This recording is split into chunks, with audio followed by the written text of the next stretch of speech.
Before ka bumili ng gatas para sa anak mo, panoorin mo muna to. Hi guys, mayong adlaw. Welcome back to my mini vlog. Pero hindi na paglilinis ang makikita niyo kundi unboxing ng walang katapusang parcel.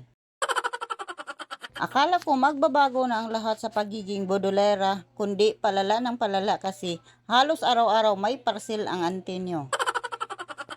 Pero okay lang kasi hindi naman ako mag-check out kung hindi ko kailangan. At para naman ito sa mga chikiting natin kaya for the go. Super excited ako kasi mag-unbox tayo ng 2 box ng Pediasure. Alam nyo naman, importante talaga sa atin ang nutrisyon ng mga chikiting natin kaya talagang pinag-iipunan natin ang gatas nila kahit pricey. 2 malaking box na medyo mabigat siya so alam mong sulit talaga. Walang dents, walang punit, sealed ng maayos kasi kailangan talaga natin i-check para sure tayo na safe at intact ang product. Grabe, ang laki talaga niya, perfect siya lalo na kung everyday umiinom si baby kasi mas tipid talaga pag malaki ang size. Complete at balanced nutrition, may 37 nutrients na may DHA, prebiotics at probiotics kaya regular magpupang mga babies natin dito. Proven at tested ko na ang product na to kaya hindi ako mapapagod sa pag-promote. 6 years ko na ito ginamit at nirecommend ng Pedia ko dahil picky eater yung anak ko at dahil dito, na-achieve niya ang tamang timbang kahit hindi siya kumain ng solid food.